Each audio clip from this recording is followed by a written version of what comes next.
the members to vote yes and some members to vote no. Would IT please put up the poll to commence the virtual town meeting? You should now have the window up and it should say vote to commence business at town meeting via Zoom. Some of you vote yes, please. Some of you vote no.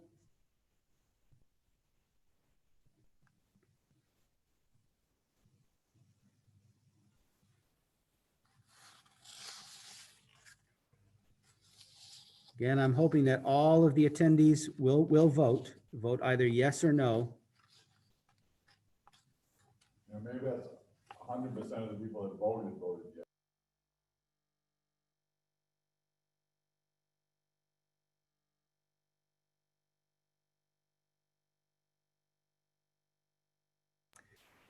Unlike town meeting, you won't see all of the results. We'll get the aggregate numbers, but the results will be saved and downloaded.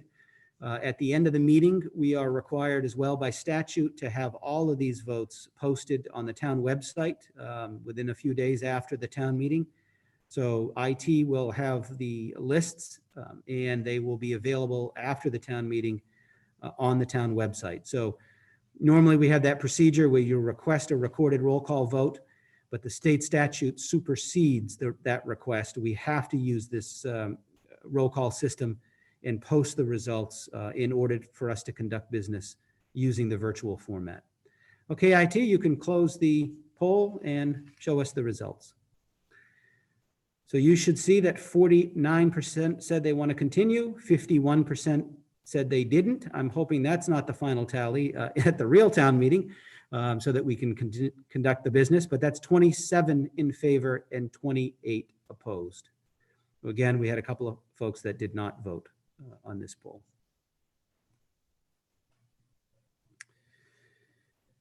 Again, town meeting members who want to speak should use the raise hand function. And Mr. Young, I see your hand is up. We're going to get to you in a moment. The raise hand function will put you into a queue to be recognized and brought over to the panelist side where you'll be able to speak to me and everyone that's on the Zoom. And again, the question and answer section at the bottom of the screen is only to be used for a point of order. Okay, IT, could you please bring Mr. Young over?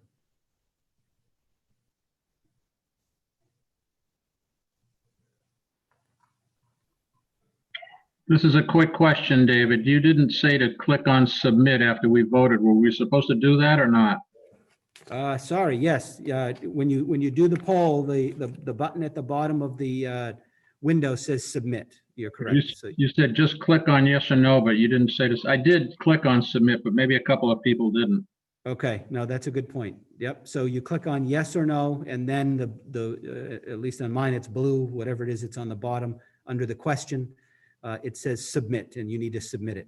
And Robert, while you mention that, I'll also say that you can change your vote yes or no before you hit submit. Okay, that's a good point. Once you do hit submit, then it's in the system and we can't manually retrieve it and bring the screen back up for you. So that's another point that we need to mention. You can go yes or no, but once I'm ready to close the poll, make sure you do hit the submit button and that will lock in your final vote. Thank you. Thank you. I had one more hand up, but it went down. So I'm thinking that maybe we answered the question at that time. Another way to get some assistance other than virtual town meeting email address, the virtual town meeting at falmouthma.gov, is we have a helpline that's staffed by IT in real time. And that number, I don't know if we can put it up somewhere, but that number is 646-558-8656. And when you call that number, it's going to ask for an ID number for the meeting. And that is hashtag or pound sign 962-142-5347. Now, you all got an email to get you to the meeting here tonight. You'll be getting an email to get you to the town meeting, the January 25th town meeting. And so the information relative to the meeting ID number will be in the email that comes out prior to the town meeting. But for tonight, if you need help, 646-558-8656. And the meeting ID is hashtag or # 962-142-5347. Now, I see that I have a point of order, but it's really not one of my. There was a question, somebody touched it. Not point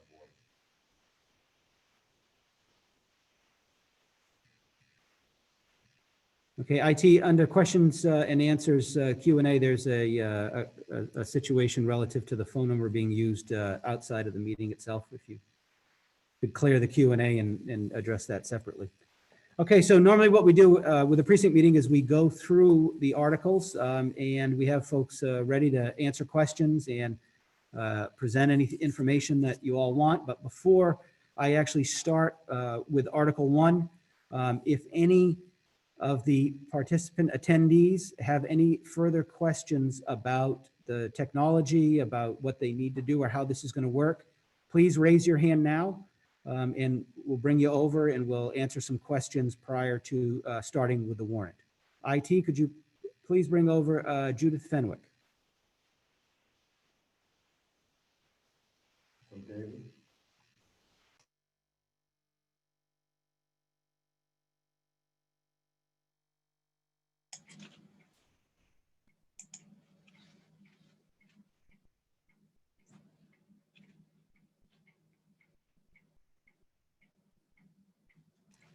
Hi, Judy. Hello, David. How you doing? Judy Fenwick, Precinct 1. My question is, could you review for people what a point of order actually is?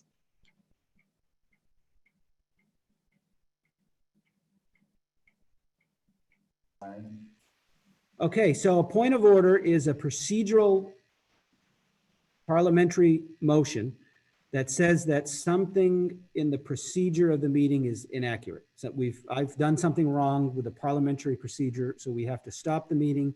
You asked me that question, did you do this wrong? Are we supposed to go this way? It's not because you're disputing a fact that somebody gave or you want to talk about the issue that the main speaker is speaking about. But a point of order is that the order of the meeting is being run improperly. You believe so. And the point of order is to stop the meeting and get a determination from the moderator as to whether or not the procedure is accurate. Thank you. Jeff Broder. IT, if we could bring Jeffrey over.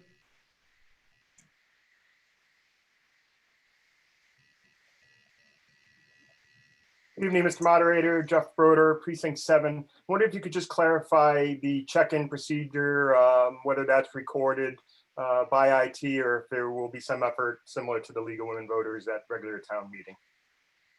Sure. So when you come in, we'll have the attendee listing here. And then when you participate in the first or second vote, the quorum call and the whether or not to continue town meeting, your vote will be recorded on a roll call roster there as well.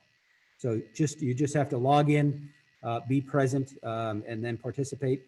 If you weren't here at the beginning of the meeting, that's actually a good question that we need to check because you obviously would have started voting at some point if you came in late.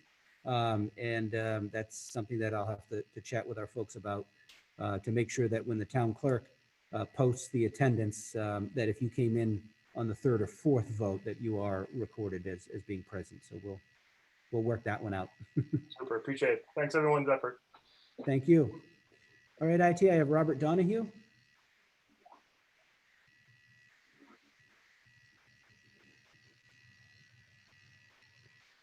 Welcome back, Mr. Donahue.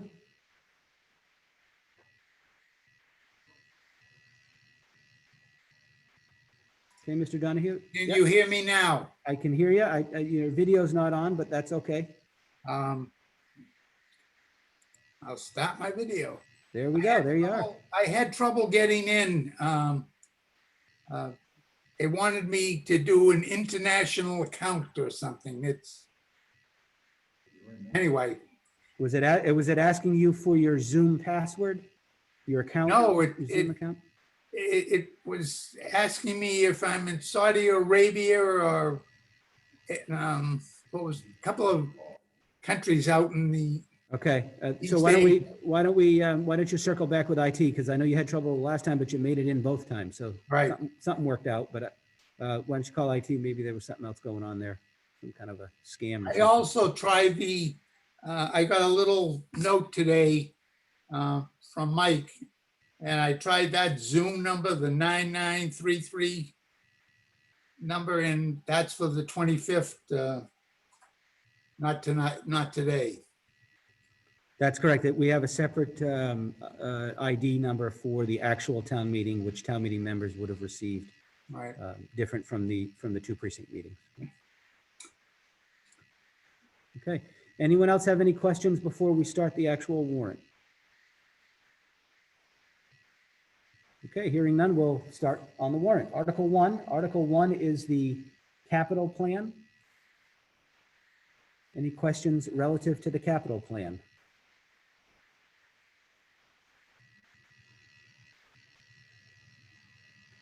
IT, if you could bring over Carol Murphy, please.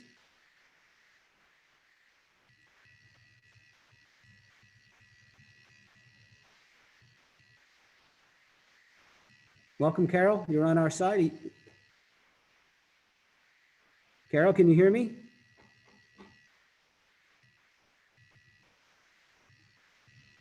Okay, Carol, you are unmuted, but I can't hear you. And your video is not turned on.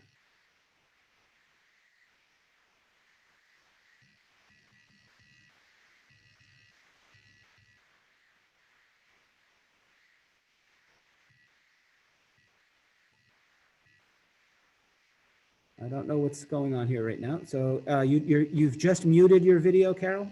I mean, your audio, if you could unmute again.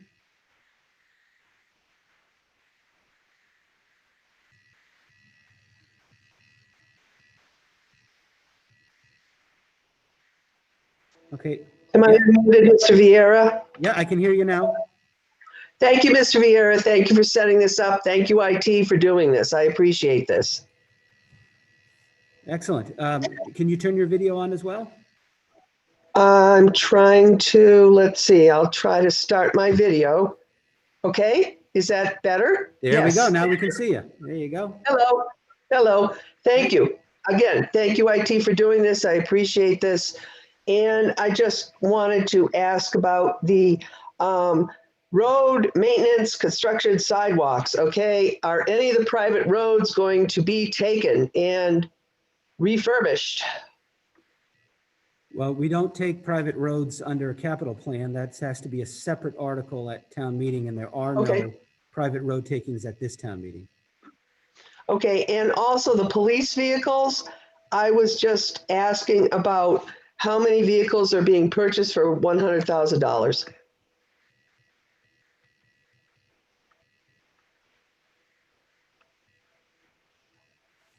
Let's see. We have someone here that wants to answer that, or we can go to page 19. That's supposed to tell us in the back of the book. Hi, David. Hi, Jen. Yeah, we're purchasing, it's in the back of the warrant booklet. I believe it's 3 vehicles and it's supplementing, this came up last time, it's supplementing what we put into the operating budget of 125,000.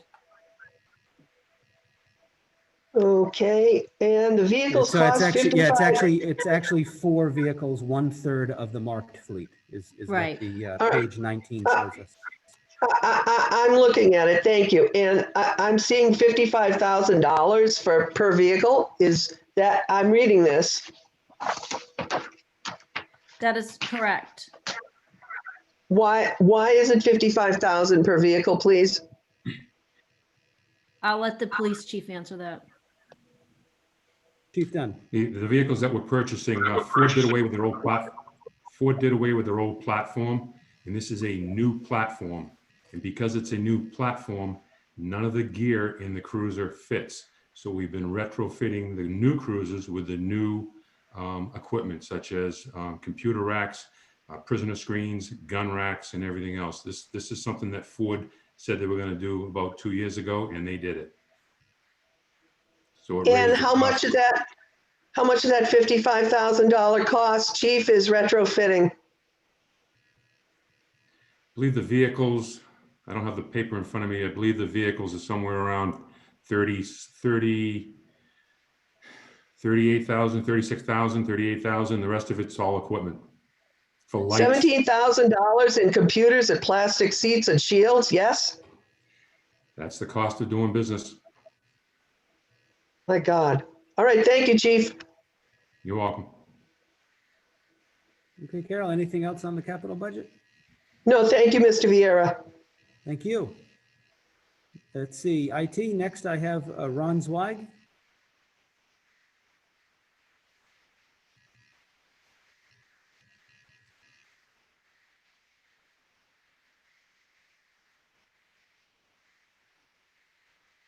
Welcome, Ron.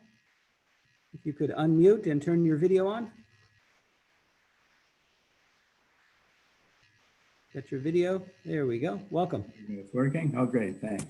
I just had a question in general.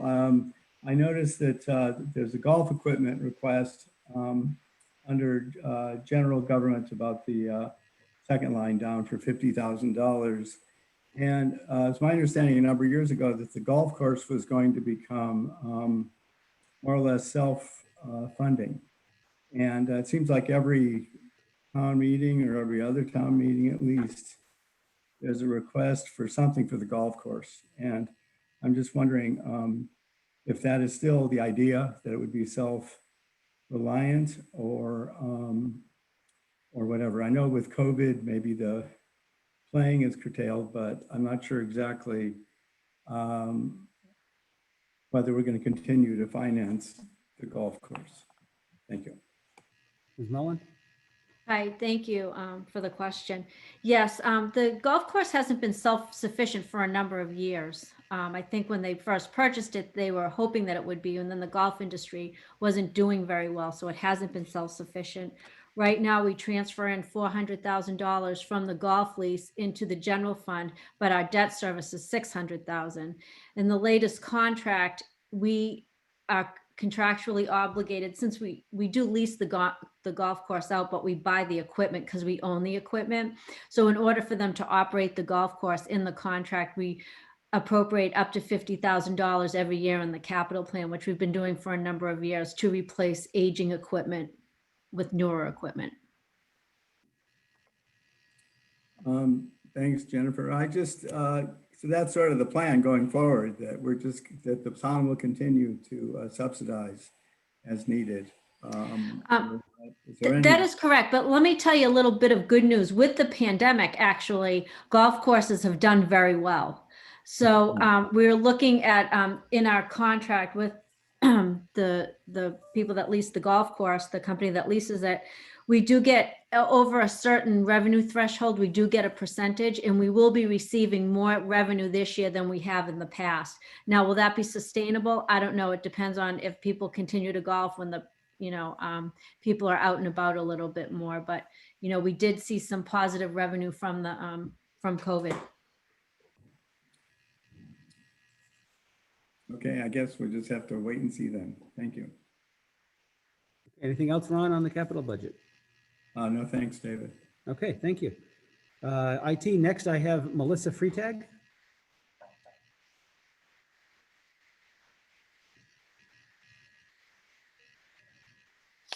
Hi, Melissa.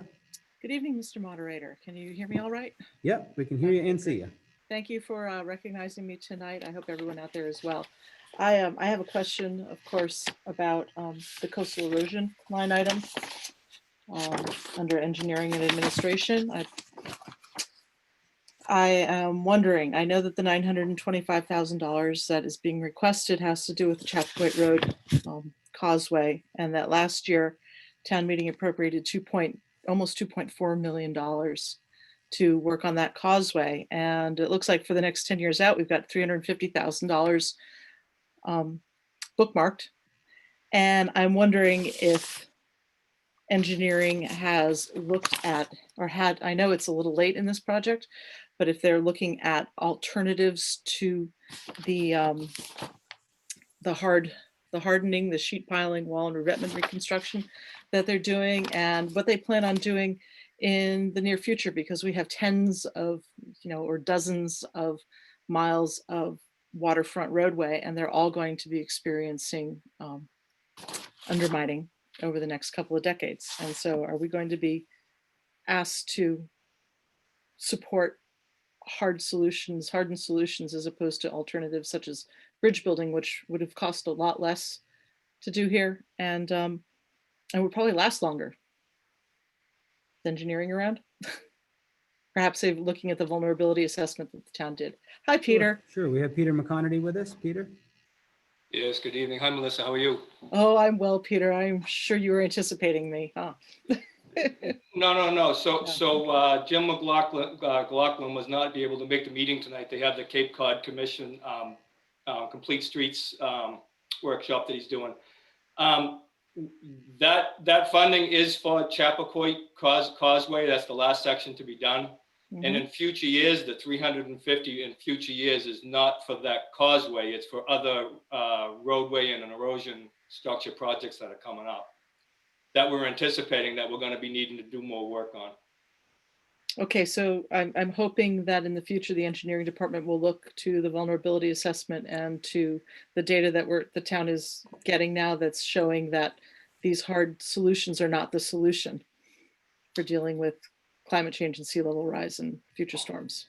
Well, unfortunately, when you come down into some of those roadways and on those sections, there's not a lot of options to be able to look at. But we are going to be looking at that resiliency study. Yes, we will. Thank you. Okay. Thank you, Melissa. Peter. Thank you, Melissa. Thank you. Thank you, David. Thank you. IT, next I have Peter Clark.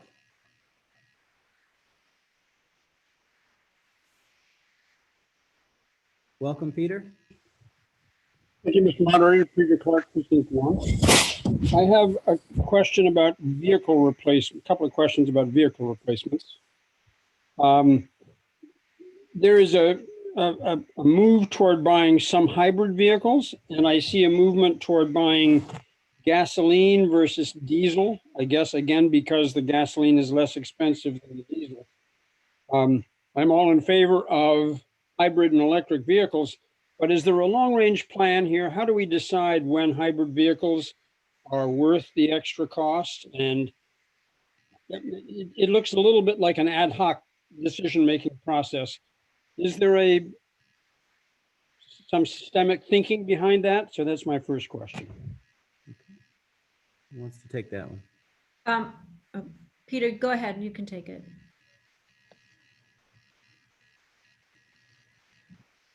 Yep, I can take that again. So, hi, Peter. How are you? Good, thank you, Peter.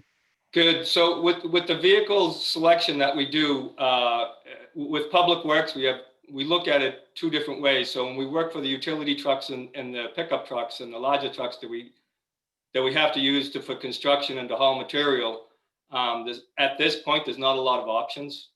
Right. I mean, what we are doing is our larger trucks are diesel. What we started doing is we started looking at for the pickup trucks to go gasoline.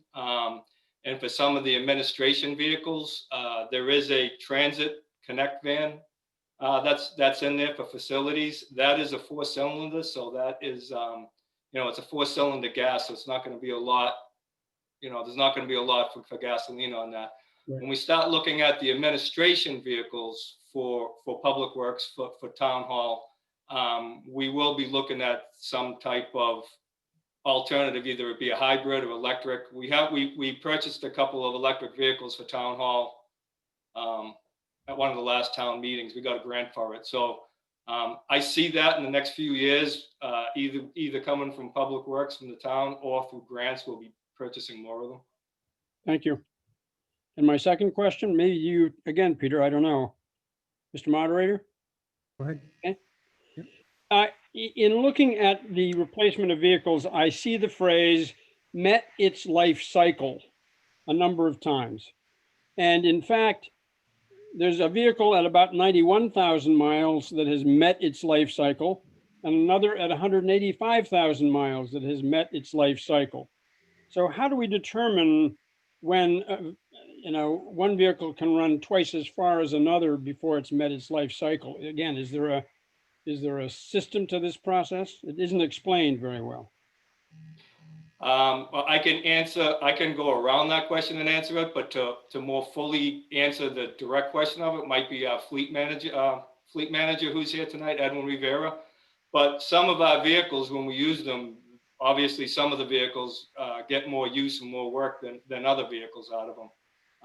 And some of the vehicles are not as used as much. We might have a 1997 vehicle that has 90,000 miles on it, but the whole frame's rotted out.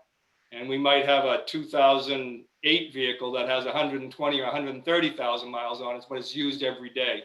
So it's not just the engine on it, it's more of the frame and how it's used. Being in Falmouth, the saltwater environment, during the winter, the chemicals that just get on it, a lot of it is the frame. It rots the vehicle out and rots the frame out. Yep. Okay. If you want more in depth, we can bring up, I can ask to bring up Edwin, but that's more what we go off of. It just seems to me, given the variety of issues in life cycle, maybe the explanation should be more clear about the frame is gone or the engine's gone or the something's gone. Okay. When that stuff is written up in the future. Okay, yep. Thank you. Okay, thank you, Peter. Thank you, Peter. Thank you, Dave. IT, next I have Robert Donahue.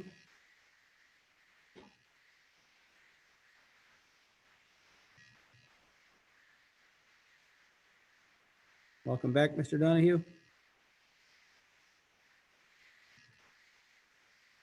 I need you to unmute the mic. Right. Can you hear me okay? Yep, I can hear you now. Okay, I'd like to talk about the fire engine.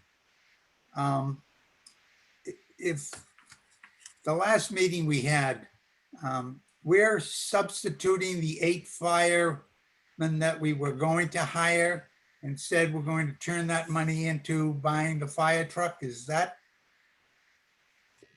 what- No, this is a capital purchase from certified free cash in this fiscal year. As we said at the last meeting, any revenue from the override that is not allocated to salaries for firefighters will not accrue and be certified to free cash until the end of the fiscal year. And then it would be available for whatever the town decided to do in the future. Well, are we putting on 8 firefighters? That, I guess, I understood we're not. Is that true or not? Chief? We have the chief online here. If we could, there we go, promote him up. Good evening. We are in the midst of hiring the firefighters that were approved in the override, as well as for other vacancies. So we have, provided that information at the last town meeting where we were able to get up and speak.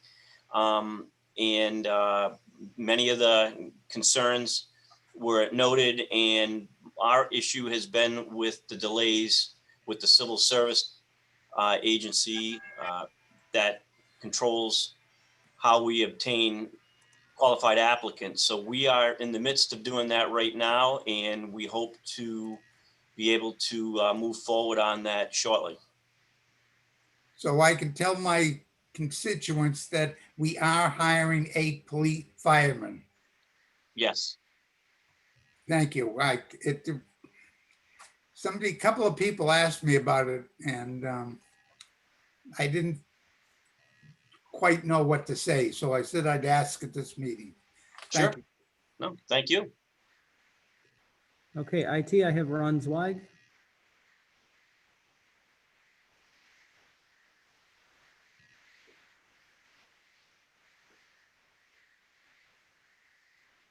Welcome back, Ron. I just need you to unmute the mic. I got that on mute. Yeah, sorry.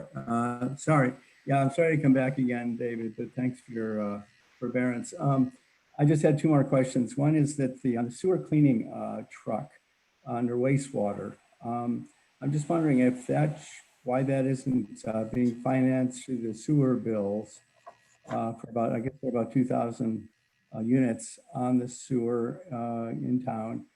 And that was one question. The other question is that for the high school secondary chiller, has the Cape Light Compact been approached for support to finance the chiller? Thanks. Just those two. And I'm finished with this article. Yeah, the sewer revenue goes into the general fund. And so the general fund, your revenues over your actual estimates, what makes up free cash. So you could essentially say that, part of the sewer revenue is paying for that sewer vac jet. It's all general fund revenue, and it's being paid for from free cash. Okay, I think. Okay. Thanks. I think that's about $235 per unit would become equivalent. So anyway, thank you. Okay, and then I can check with the school department and see if they have discussed anything with Cape Light Compact and the chill. I mean, the chiller, I know there's an issue at the Falmouth High School and they need to replace it, and it's a pretty important project. The energy efficiency of that, I don't know if they're just replacing what they have or not increasing the energy efficiency, but I can ask that question with Patrick Murphy, and we make sure we'll have an answer for you at town meeting. Great, thank you. You're welcome. Thank you, David. Great, thank you. IT, next I have Ann Connolly.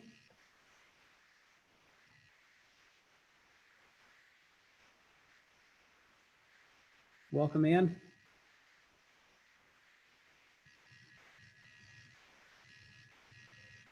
Hi. Hi, I got your audio, but I need you to turn your video on. Okay, sorry. Oh, it's asking me. Yes. Okay.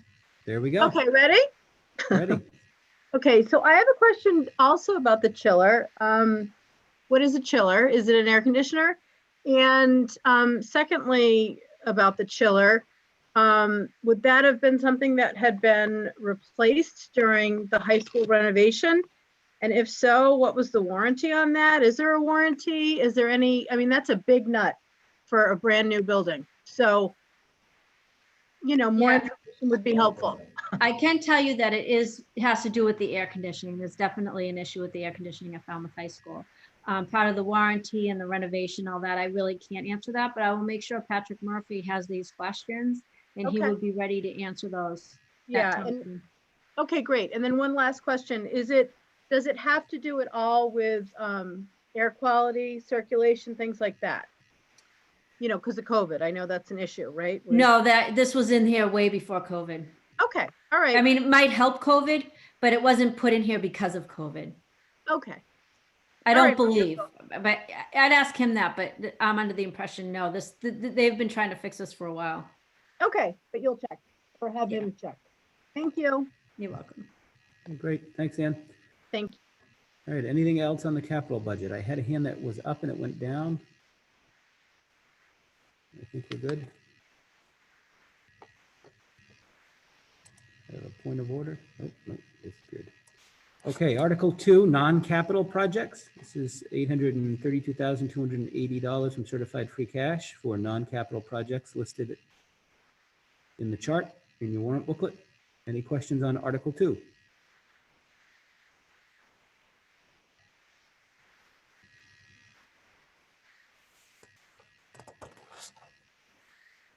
Article 3, this is to transfer a parcel of land at the Mullen Hall School for the carousel.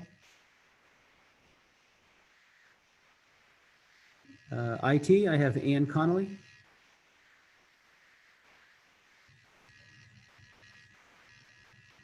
Welcome back.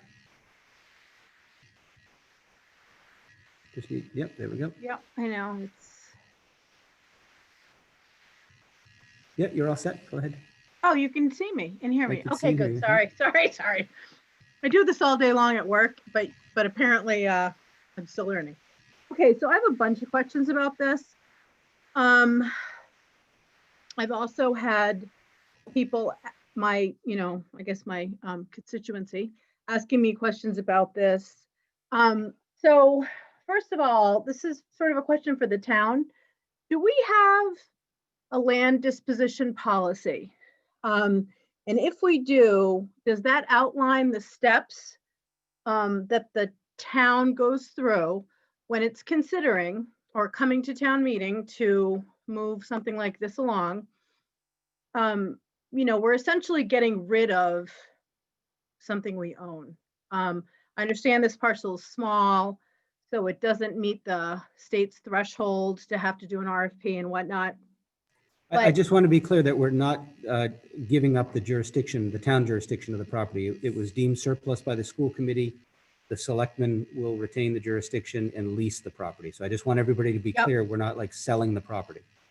Okay, yeah, but do we still call leasing it disposition of property or no? When we dispose, it means that the fee Yeah, we interest sell it. in the real estate would be given to a third party. Okay, all right. So I'm sorry. So leasing this property. So I guess any change of land use. How about that? Can we agree on that verbiage? That, that it's basically, I think, a cupola now and a hillside. So I don't really understand. I can't get my head wrapped around the proposed engineering on the site. It seems to me it's a really small area. And I think there's a hill there. So are they going to be excavating it to flatten it? And then what will happen to the cupola that's there? I have a lot of people in my hood who love that cupola. My mother is one of them. I think it was from the Hall School. I don't know where it's from, actually. Is it from the Hall School? Yes, it was from the Hall School. That was one of Eddie Marx's projects, was to preserve it and to put it Yeah, back there. it's kind of cool. I mean, I like it too. And then, maybe Miss Melissa Freeshag's still on here. We're right, it's a stone's throw from the pond. So are we gonna have to clear the shrubbery away? Like, I have a lot of questions about that. So that's that. Does anyone have any answers? Okay. Do we have someone that can answer those questions?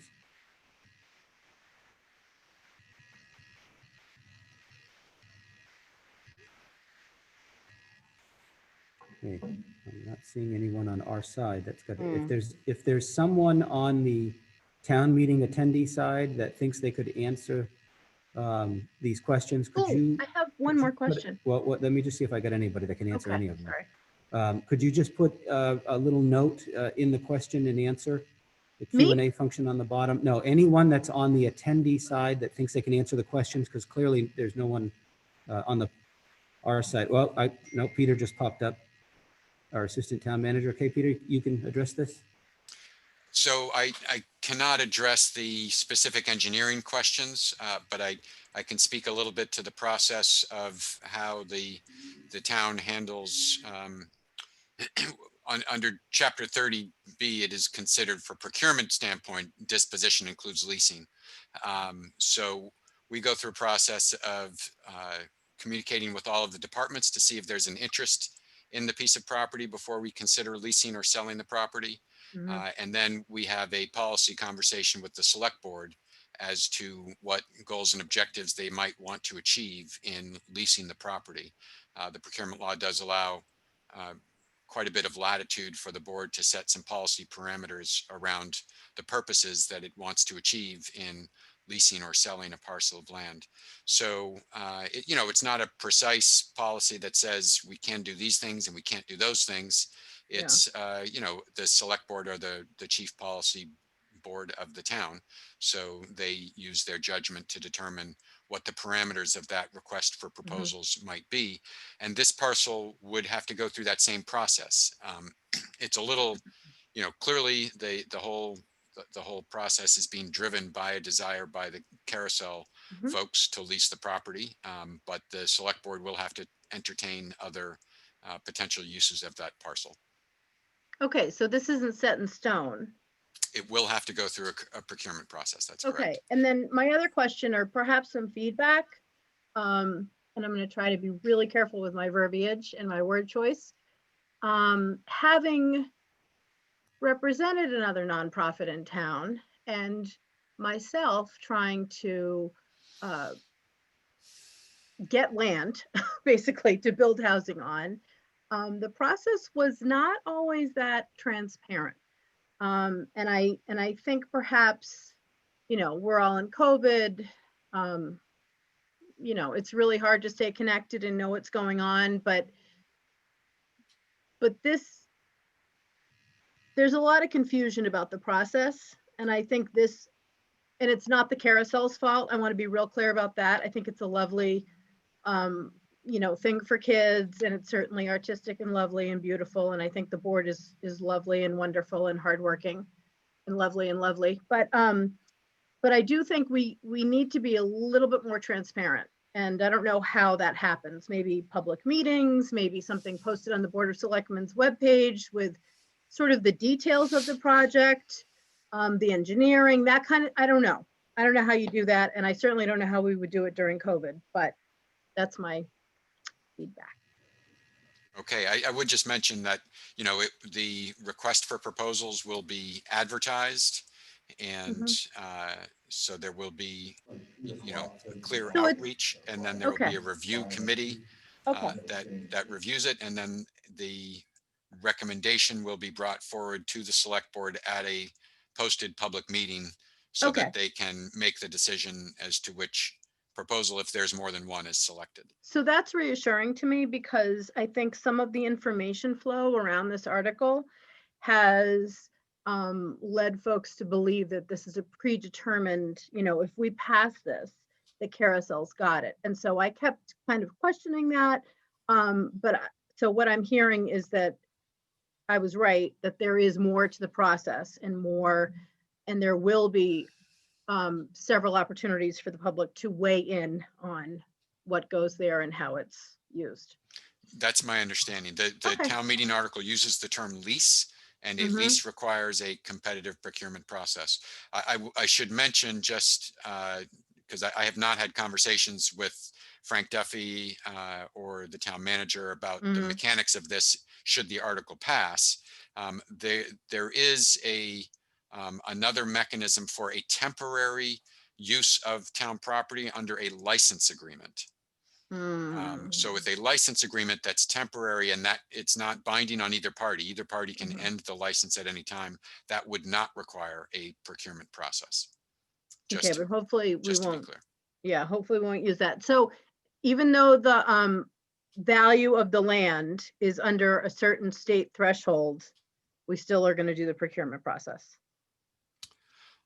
Well, if it's under everything that I was describing assumes that it's over the state threshold. So if it's under the 30B procurement threshold, then there does not have to be a public, transparent, competitive procurement process. So yeah, I should be clear.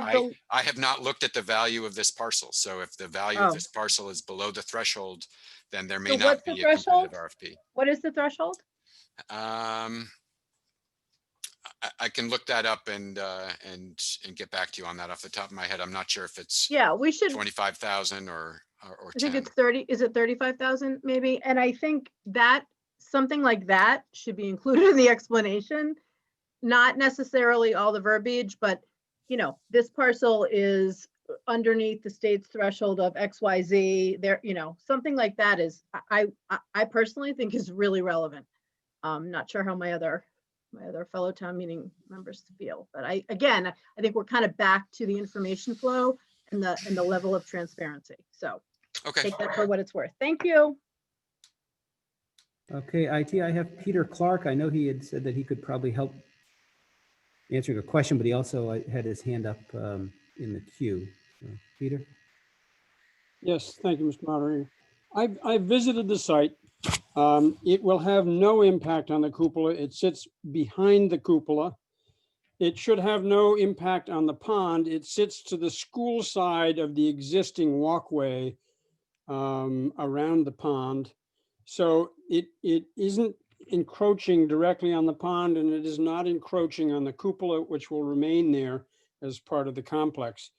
That I know for sure. I also know that the organization has talked with the school about some concerns about loss of trees, and they've adjusted the site so that some of the larger trees that exist on the playground will not come down. There's been a fair amount of conversation about an adjustment of the specific site to fit without upsetting the current existing trees and structures that are there.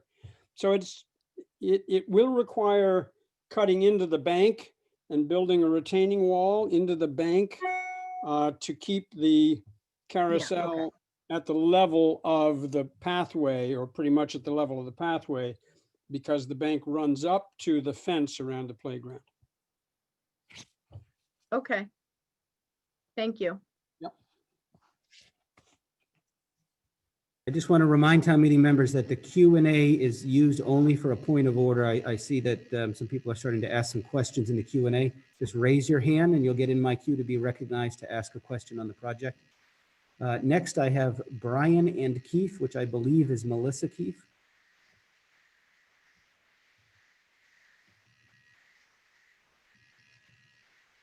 Again, this was from when we asked for folks that might be able to address the questions.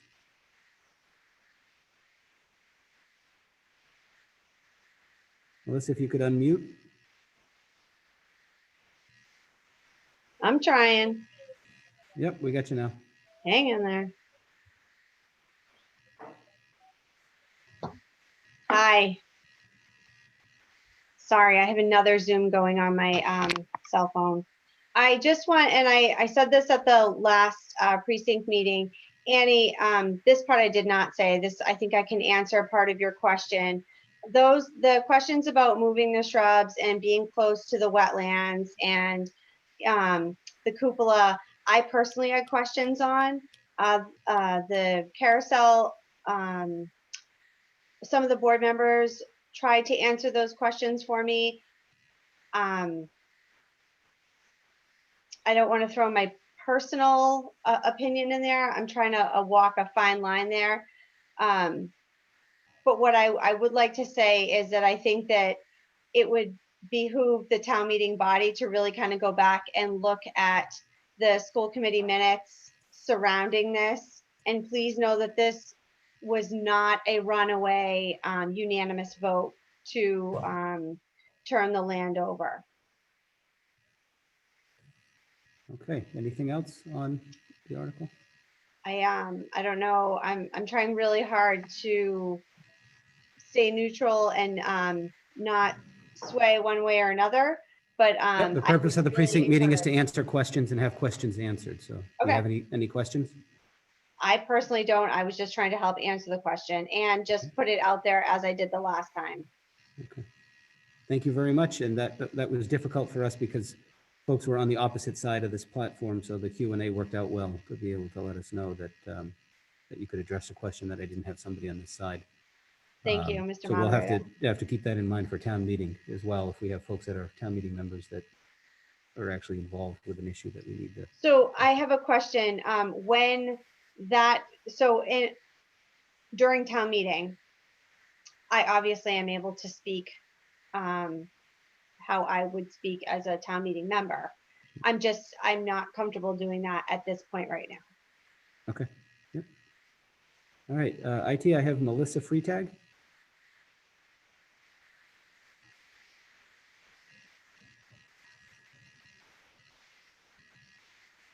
Melissa, looks like you're snowshoeing now.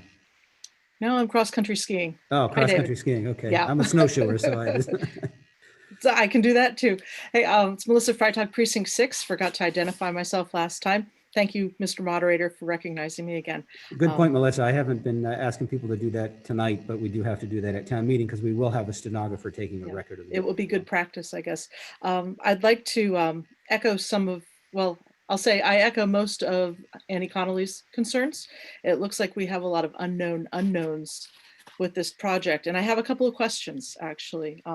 First, some clarification. In my booklet here, I have, obviously it says that there was a 3-2 vote at the select board, but I also have handwritten notes that said that it was a 5-4 vote for the school committee. Can I have some confirmation on that?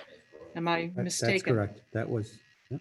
That was correct. So it was a That's 5-4 vote for the school committee. So we have 2 split votes. Annie asked about the pond and the situation and the siting, and I have not looked particularly closely at the slosh maps for town in this site, but if it's going right behind the cupola, I will tell you that if we have a big storm in town, Sitter's Pond will connect to across Main Street and down into that pond down there. So that's all underwater. It's you know, as sea level rise continues and as storms intensify, if we ever get storms, hopefully we won't get any, that piece of that parcel will be quite threatened by storms. But I'm wondering, perhaps this is a question for Peter Johnson Straub, other than affordable housing, has the town leased land to an external entity like this, or are we starting a new precedent? Oh, Melissa, you were selectman when we did the cranberry bogs, remember? Those Okay, were leases. cranberry bogs and affordable housing, other than farming and housing, agriculture and housing. How about that? I mean, this is a very small entity, and Peterson Farm. yeah, Peter's. Yeah, Peter. Other than all of the other examples. Other than agriculture and housing, I mean, this is purely recreational. So we have the Emerald House. We actually have a request for proposals out now for a nonprofit philanthropic organization that might want to lease the Emerald House. Mm-hmm. So that would be another example. The Chamber of Commerce building, the Highfield Hall. Okay, thank you. Thank you. Then I just had one last question. Oh, about the value threshold, that would be good information to have, Peter, at the meeting. And then also, will the That's $35,000 is the threshold. so this is probably under the threshold then. I don't have that information. Well, it's a very small piece of property. So if we could have perhaps the assessed value of the land and that figure again at town meeting, that would be nice to know, because I think it would behoove the town to have a very open and transparent process for this. But also, will we be getting a slideshow or something like that at town meeting from the petitioners, or from the town about this, or is this really all we have to go on? This paragraph. My understanding is that the petitioner will be making a presentation. I don't know if he has, but he is planning to speak. Okay. Thank you. And thank you, Annie, for raising all those questions. Bye.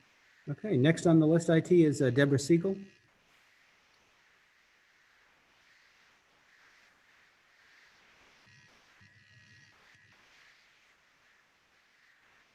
Welcome, Deborah.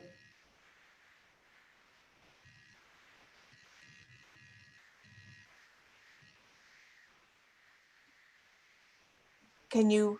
Yep, I can hear you and see you. Okay. At the last non-town meeting in November, you told me that the selectmen had just voted to change the recommendation on this article from to vote it as printed to where am I? Indefinite postponement. Indefinite postponement. Thank you. So that was because we were trying to shorten that particular in-person meeting. Okay. It didn't change what they wanted to do with it. It just, they were trying to take things off of the warrant to try to get us in and out of there in a few minutes to get the capital plan done. And we didn't get the quorum, so we didn't meet it. So the question would raise, and maybe the town manager can tell us, have the selectmen formally changed that vote since the last town meeting? Julian Suso is with us, if we could promote him. Yep. My understanding is that they have not changed that, but that may well occur in the ensuing 2 weeks between now and January 25th. The board may be revisiting that. It is an item that's been mentioned. And my understanding is that the only posted meeting that they have is for the night of town meeting, correct? That's correct. That's what we would anticipate. So has the chair of the selectmen asked to put this on the agenda? We've not finalized an agenda yet for that short meeting that we traditionally hold. So that'll be a matter that's going to be taken up in the very near future, obviously. Okay, so the current recommendation is indefinite postponement by the Board of Selectmen.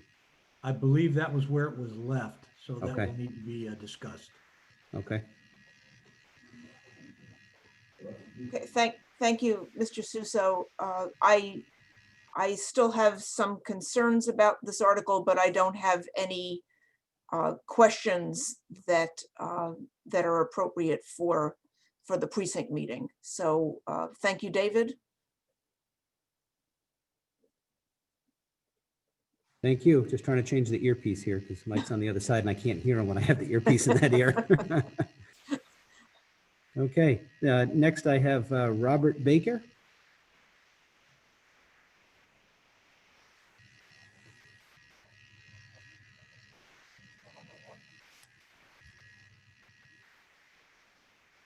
Welcome, Mr. Baker.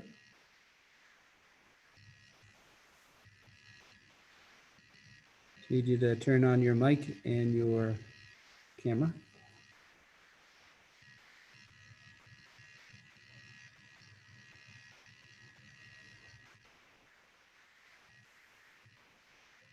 Okay, Mr. Baker, you are on our side. I just need you to unmute your mic.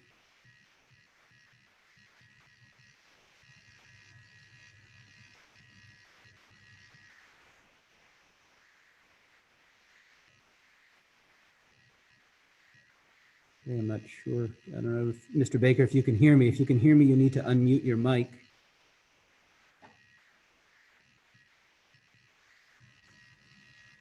Okay, IT, could you bring over Linda Toby, please?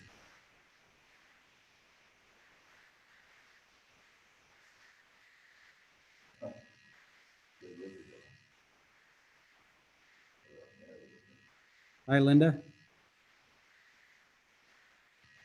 Gonna need you to do the same, unmute your mic and turn on your video. Can you hear us now? I can hear you, Linda. I don't see the video, but I do hear. Great. Can you tell us where the button would be so that the audio would show video? So the video on the bottom left, you should have a video. Yep, there we go. Your video's on now. Yep. Okay. Great. Hey, this is Bob Baker. I'm on the board of the carousel, and I don't know if, I guess we're not going to be debating this. You had some questions, I had some answers, and then other people raised some other issues. And, you know, we've tried to be, you know, transparent with it. We've met with the selectmen, we've met with the school committee, we've met with, you know, all sorts of people. And the problem we have is that it costs about $10,000 to set up and take down the carousel every year. And the mechanism is starting to show wear. And we're a nonprofit, and we like to, you know, what we make, we give back to the school. Although the last year we were open, we broke even, and through the generosity of somebody, we're able to give, I think, $2,000 to the school. But we spent $60,000, we took in $60,000, and it's just very difficult. So we're looking for a permanent location. Mr. Baker, could you hold on for one moment? Your the second device that's in the room with you, is the volume up on the second device? Yeah. I'm getting some feedback that I think might be between the two devices. Okay, is that better? Is that better now? I'm still hearing it a little bit, but yeah, go ahead. So, I mean, and it seems that every location, and we look at a lot of locations, and, you know, that just, none is perfect. You know, we have the location where currently, well, where we've had it in the past. We have the location we're looking for. You know, it's been suggested on the library property. It's been suggested Shore Street Extension, Scranton Ave Bandstand, Country Fairgrounds. At one time, Mashpee Commons was interested in taking over. So this is we were gonna make a bigger presentation. It's very hard to do it this way, you know. And we had a fundraiser a year ago selling some books, and we had pictures of a variety of different buildings that we were looking at, and where it would go, and we had maps and all that, you know.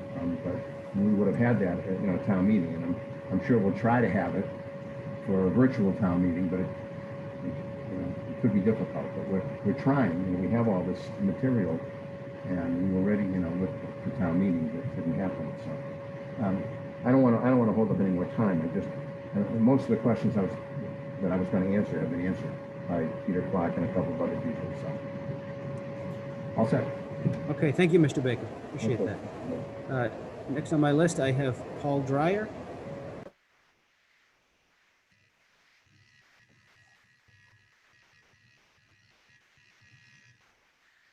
Welcome, Mr. Dreyer. Yeah, good evening. Thank you. I just had a quick question. The term of the lease is not to exceed 30 years. I'm curious how that number came about. Thank you. I think we're using the outside parameter of the statute, but Peter, do you, or Julian, do you want to address it? The 30 years?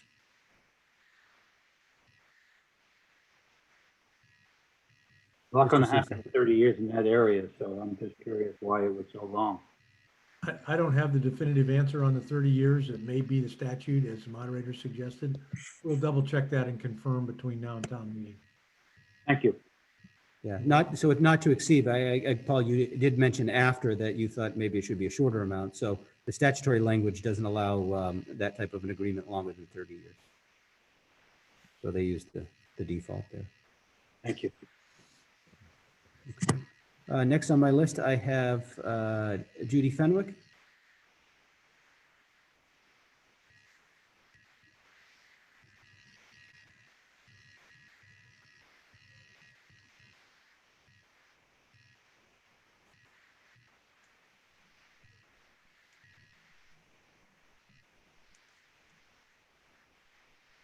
There you are. Welcome back. Judy Fenwick, Precinct 1. I have a couple of answers to questions that have just been popping up. But first I want to talk about a precedent that is very similar to this situation. And that would be the precedent for the ice rink when Falmouth Youth Hockey approached the town about wanting to have use of some town property in exchange for building the ice rink. And that project elicited a committee of town principals, the Falmouth Youth Hockey stakeholders and groups. For instance, I represented the school committee for about 1.5 years, looking at 10 sites around town that were possible, 2 of them at the high school. So there's a precedent for a nonprofit coming forward and wanting town property, but having it be a much more open meeting and long consideration on finding appropriate sites. The other thing is to answer some of these questions, I'm not going to answer them per se. I'm just going to say that there was a very, what I consider critical memo that was presented by Frank Duffy to all of the town principals, town manager, assistant town manager, chair board of select, finance director, director of assessing, acting DPW director, town planner, building commissioner, and the superintendent of schools. It was dated 3/11/2020. And this memorandum was presented to the school committee, I think on the night they took their first vote in October about disposal of the property. And this memo goes on for 2 pages. It talks about the section as to how 30 years, the term for 30 years comes about. It's Mass General Law, Chapter 40, Section 3. There's a couple of paragraphs about the 30B section on the value of the property and the threshold, which is $35,000. The value of this piece of property has not yet been determined, but will be. And there's a very critical paragraph, the 3rd paragraph in this memo, and I think all of town meeting members should have had this well in advance of being asked to vote. And this paragraph reads, town meeting must then vote to transfer jurisdiction of the site from the jurisdiction of the school committee for school purposes to the Board of Selectmen for municipal purposes by a 2/3 vote. And the vote may impose any further conditions limiting future use. So us going into town meeting without that information sort of stripped us of having any of the input that I think would be very critical. So I just want to make that point that should definitely be consideration by the select board, who are acting in effect as the petitioners for this, to make sure that town meeting is educated on what its responsibilities are. So if somehow that memo could be made available, the school committee had it.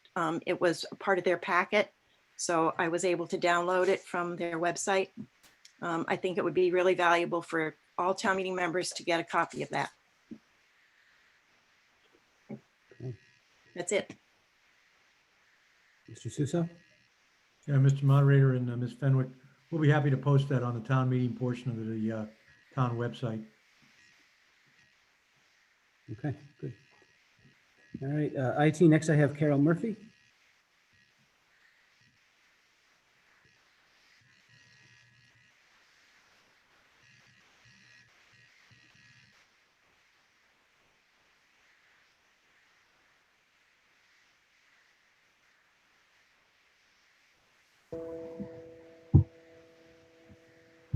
Thank you, Mr. Moderator. Welcome back. Thank you very much. I have a question as far as other parcels being considered for the carousel, that one of them was mentioned by Mr. Baker as the town band park. I'm sure that other members of the town meeting have received Martha Azador's letter that this combination of paying, okay, for recreation and the free recreation offered by the playground are in conflict with each other. So I would like to know what other parcels have been considered. Okay, so we're not gonna go into that tonight. That's a good question for town meeting. But tonight is a precinct meeting. We're just trying to get some questions answered here, whether or not the jurisdiction is going to be changed and you're going to allow the selectmen to enter a lease. Because then they have to put it on RFP and somebody else could actually go out for the land other than the carousel. Obviously, the carousel is the project that's Have seeking. other parcels of land been considered for this carousel placement? Yes, as you noted, Mr. Baker mentioned a few. But I'd like a list. I mean, where do I find a list of these parcels? I would call the Carousel of Light folks and ask them for a list. Well, I don't have it. I don't have it, and they didn't do a presentation for tonight. So what am I going to do? Okay, all right, fine. Thank you. Ron Zweig is next, IT.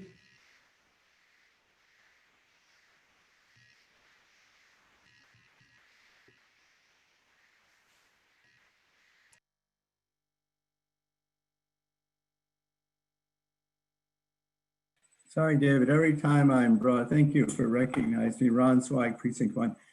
Every time you recognize me, it takes a while for it to bring me in, so. Yes, sorry. it does. And I make that equivalency to like having the young men and women walking the microphone down the aisle. Oh, I see. When we were doing the technical stuff, they said, well, it's going to take like 5 or 10 seconds. I'm like, well, sometimes it takes that long or longer to get the mic in the hands of the speaker. So. Okay, fair enough, fair enough. I'm sorry, I was wanting to go back to Article 2 at some point, just briefly about one item. I don't know if this is a good time, but. It's Just not a good time, but let's do it because it takes a while to go back. Okay, all right. So just at the top of the right side under wastewater, there's a request for $300,000 for the TAS area, which is an area it has to do with Great Pond and particularly in Green Pond sewering. And during a meeting on September 17th, 2020, there was a discussion about this, but no vote by the Water Quality Management Committee.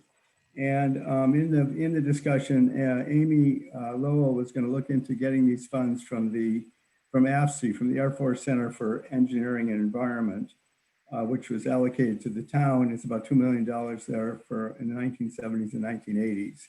There was never a vote by the Water Quality Management Committee on this request. It may not be necessary because the selectmen would put it forward. It would just be a recommendation to them. So, but that's something I was a little curious about how that got in here without, sort of being vetted. Normally, almost everything for wastewater is vetted through the Water Quality Management Committee. That might be looked into. The second thing is, and probably more important thing, or as important in a way, is that there's a reference here to page 40, where there's an explanation. Well, the explanation has nothing to do with this request on page 40. I think that this might be from a previous town meeting. It had to do with improving the wastewater treatment facilities, but not this particular study. So I think that the town meeting should be provided with the proper explanation that's for page 40. Those are my 2 points. Thank Okay, you. we actually have Superintendent Lowell with us. Amy, welcome. Hi, thank you.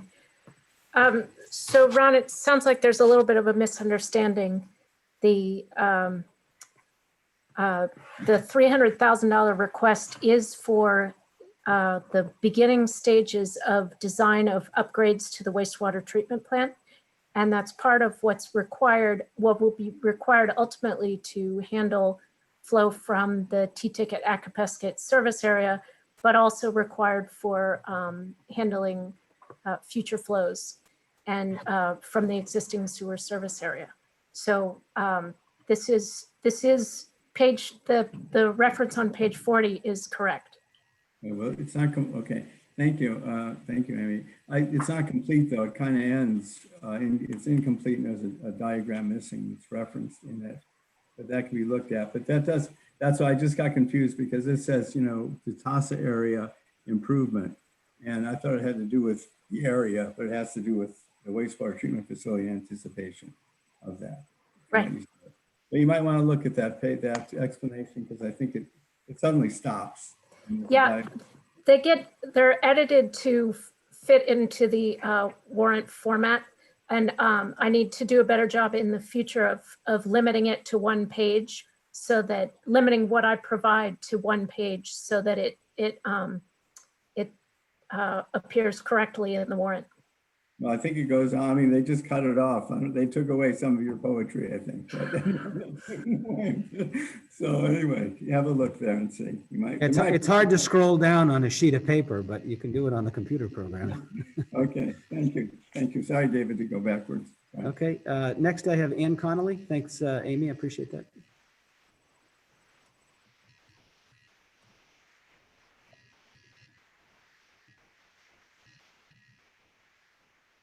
Hi. Hi. Okay. Well, I don't know what's happening with my video, but it doesn't matter. Oh, there it is. Okay. So I have one last question. Today, there were a number of emails back and forth in response to Martha Azendorf's letter about the cost and the free recreation that a previous town meeting member mentioned. Somebody mentioned that there's some sort of park being planned by the planning board that surrounds Civics Pond. So again, you know, I think the whoever mentioned this in the email, I mean, so are we going to get to look at the park, or how far out is the park? What is encompassed in the park? I mean, there's, and I want to say to the nice man whose name I've forgotten now because my mind is a sieve, who's on the board, the transparency comment wasn't directed towards your board. It was directed towards the town. Okay, so thank you. That's it, David. Okay, we're going to go on to Article 4. Article 4 is payment in lieu of taxes for the solar project out at the fairgrounds. Any questions on Article 4?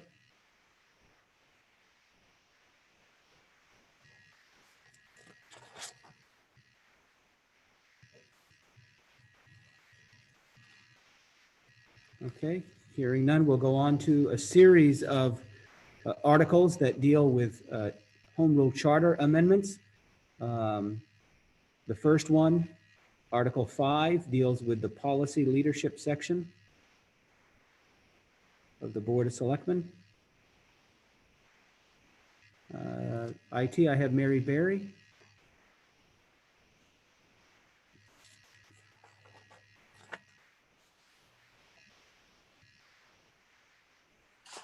Welcome.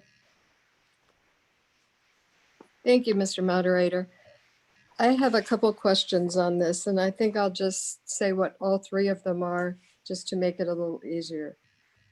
The first one is, currently the requirement in the charter is to have 2 joint meetings. Why is there nothing in this particular recommended change, that there's any kind of a requirement time-wise to have these meetings? IT, And, if you could bring Peter Clark over while Mary's asking the question. and then the Mary, if we second, could just hold on 1 minute so Peter can come oh, over, so, sure. so he But- doesn't lose the questioning, and then, there we go. He's on our Absolutely. side now, we can hear you, and that way he'll be able to answer these. Go ahead. Go ahead, Mary. You can Well, ask that's the first one, which Oh. is, before we had a requirement that there be 2 joint meetings. And in this recommendation, there is no requirement for annual meeting, a meeting every 2 years or something. There's no time requirement in there. So why is it being dropped? You want me to respond now? Yes, you can respond now. I don't know if it's in a different I section or is am, it? I'm looking, Mary, right now, and I'll nail this down. But we did not remove the language about 2 meetings. It's in another location. Yeah, I think it might be another subsection. Yeah. And, Mary, do you happen to have that in front of you, the requirement? I can look it up. I had looked at it before. So it's 3B.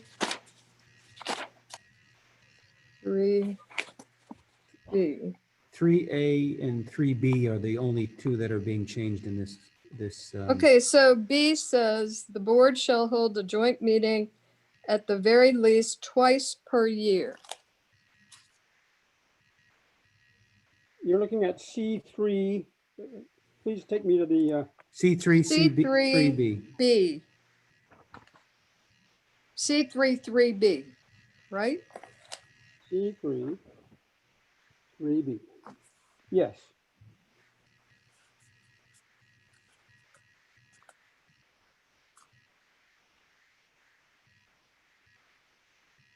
The current C3, 3B in the current charter reads, the board shall schedule public meetings with such governmental bodies as it deems necessary and shall hold them jointly for the consideration of the town's local comprehensive plan and other planning and policy initiatives. So that's what exists now. Well, I have mine in front of me and I have it dated 12/4/18. Is Yeah, that right? That changed as a result of the 2019 meeting. There were some changes. So I'd have to go back to that and an earlier edition of the charter. But that is not the current language of C3, 3B. Well, I suppose my question would be, it was at some point in time. You have absolutely no requirement that they actually meet in here that I see that. And that's what I'm asking, is why would it have at some point in time required 2 joint meetings annually? And now all of a sudden we don't have any at all. And the purpose of this is to make these things, not only people communicate about them and make sure they're all aligned, but also to implement what's in them. Well, the only answer I can give you right now, Mary, is that we feel we have strengthened the language that calls for consensus building and exchange of points of view between the select board and the planning board in what we're recommending. I'll have to look up the last changes that took place about that 2-year meeting. Part of our feeling was that the charter had listed a lot of requirements for these kinds of meetings that never took place. They were completely being disregarded. And therefore we saw them as not very effective and chose other kinds of language. In the current change, it says the board shall participate actively with the planning board in the formulation of goals and policies of the local comprehensive plan, meeting with the planning board to develop consensus whenever possible. It doesn't list how many times, it lists that expectation. And for the planning board, it says in Article 6, the planning board shall seek the active participation of the select board in developing and fulfilling all elements of the plan. So yes, I will have to go back and do more research on the disappearance of twice a year, and I'll have that ready for town meeting. Okay, then I can move on to my next question, which is, there's a difference between what the Charter Review committee recommended, that verbiage, and what there's a difference between that and what the select board, excuse me, has here.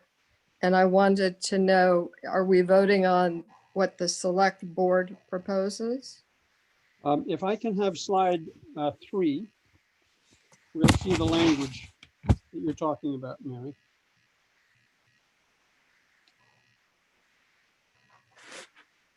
And you'll see, Mary, at the bottom, the very last phrase in brackets, and then shall be responsible to fulfill the plan as voted by town meeting. That's the phrase that the Charter Review Committee voted to take out after the original recommendation had gone to print. And we took that out because while we want to have an awareness of and a commitment to the plans, we felt that the local comprehensive plan, as it is designed and revised, first of all, it's a 50-year plan. Second of all, the goals have to move through town meeting, but then they also have to go to the Cape Cod Commission.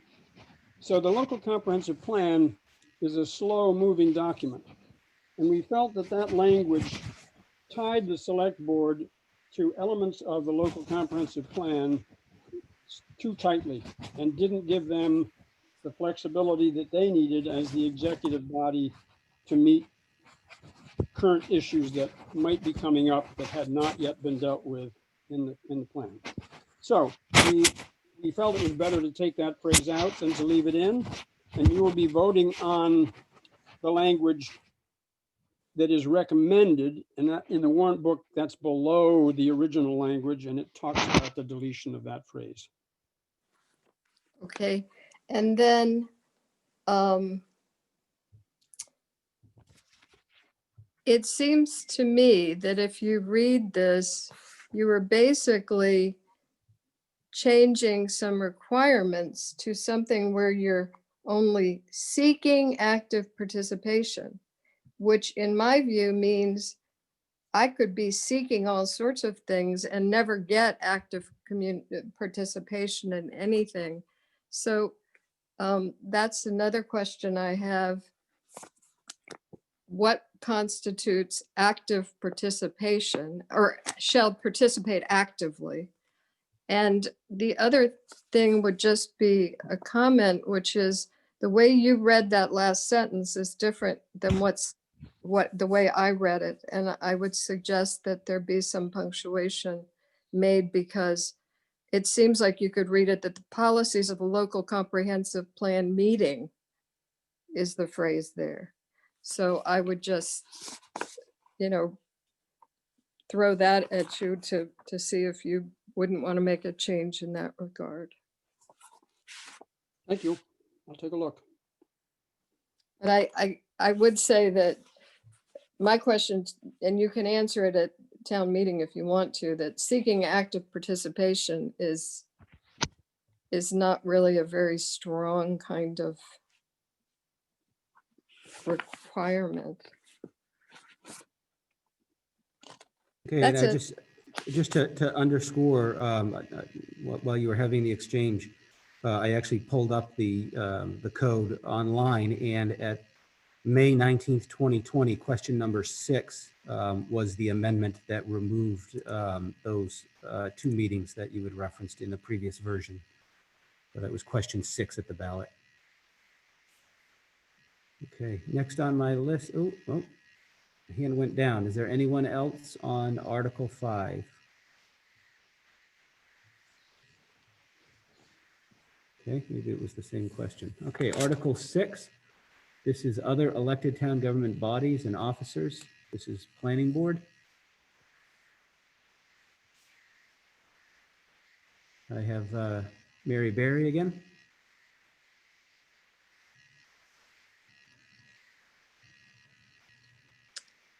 Thank you, Mr. Moderator. I did read these and it's not that I want to point it out, it's just that I did have questions. Okay, so on this one, I noticed that other governmental bodies was changed from, at least on my version that I was looking at, from other boards and or committees. And so I looked up other governmental bodies in the definitions section of the charter. And I did notice, and I hope I'm reading this correctly, that it said that it excluded town meeting from that definition. And prior to this, of course, with other boards or committees, I would assume that it might have included that. So my question is simply,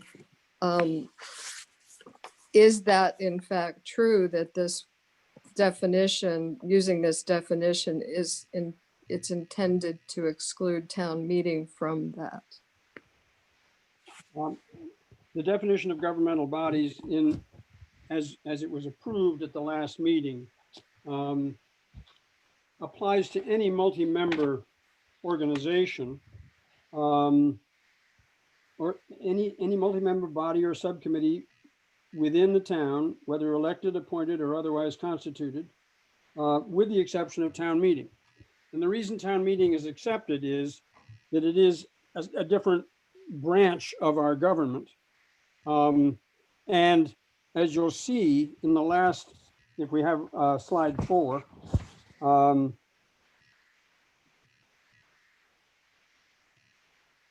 the current language of the charter in the last sentence says that the local comprehensive plan shall be submitted to the town meeting and then to the Cape Cod Commission. So it doesn't exclude the town meeting from participating in the approval of the local comprehensive plan at all.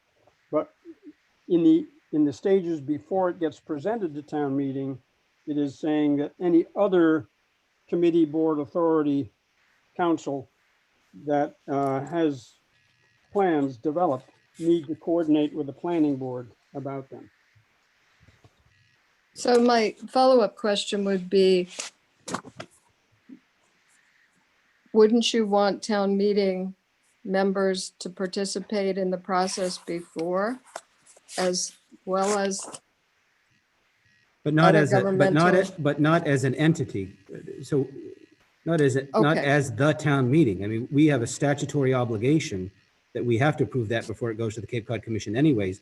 And we certainly don't want to be mixed up with all of the appointed boards of the Board of Selectmen, because then we lose whatever little autonomy we have left after the financial reorganization of this town.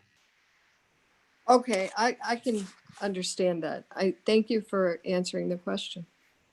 Okay. Anything else on Article 6?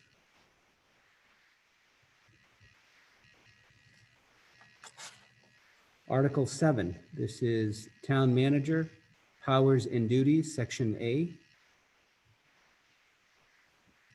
Any questions on Article 7?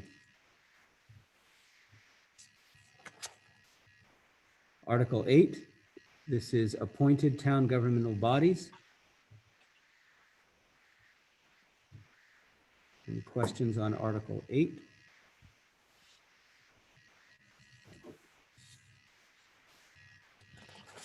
Article 9, this is Appointed Governmental Bodies again. I have Ron Zweig's hand up.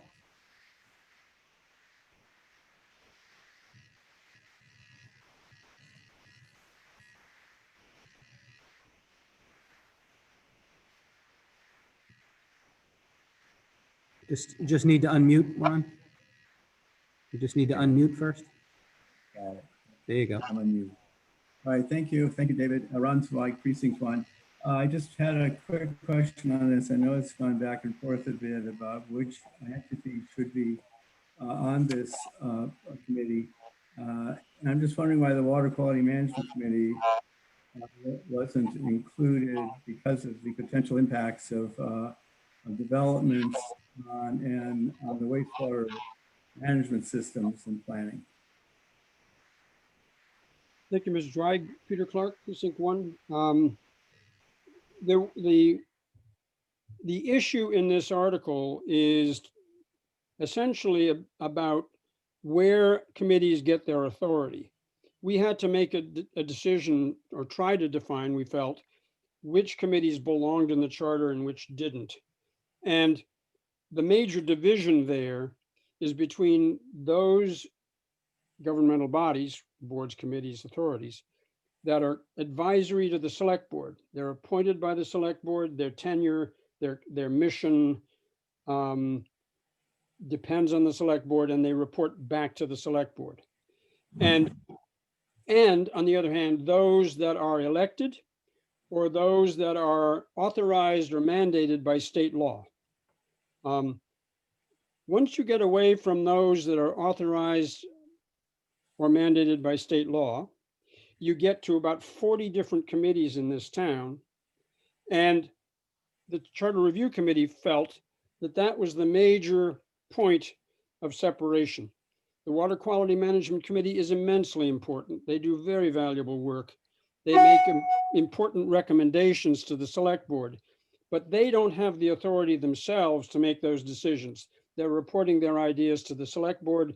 The select board is the organization that then recommends to town meeting. And whether that's the Affordable Housing Committee or any of these others, the Beach Committee, the Human Services, the Recreation, they're all longstanding important committees, but their authority comes directly and exclusively from the select board. And once you start to then divide among them and say, well, which of those 40 belong in and which don't, you get into a significant problem of making those decisions. So it was the Charter Review Committee's decision, and actually those criteria were passed in 2019 and voted in the May ballot. And the Article 9 essentially is dealing with 4 important advisory committees.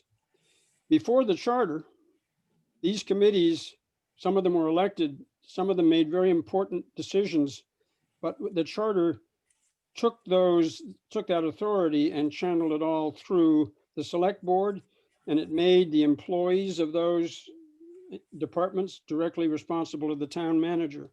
So that's a long-winded way of saying to you that we don't think the Water Quality Management Committee isn't important, but the decision of which of those 40 advisory committees belong in the charter and which don't, we decided by saying, if the authority comes from the select board, and if the select board is the executive body following that advice, then those committees should not be in the charter. Thank you.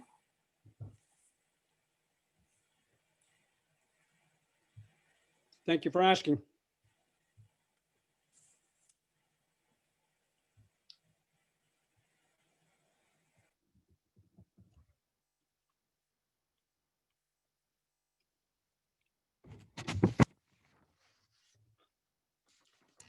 Any other questions about Article 9?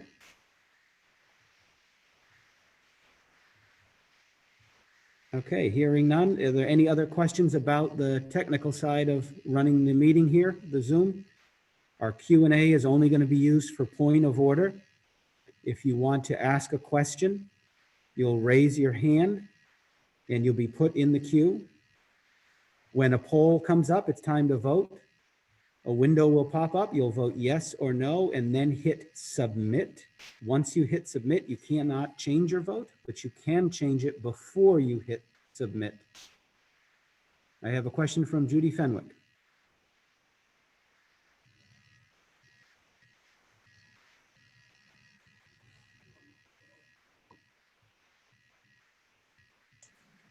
Hi, Judy Fenwick, Precinct 1.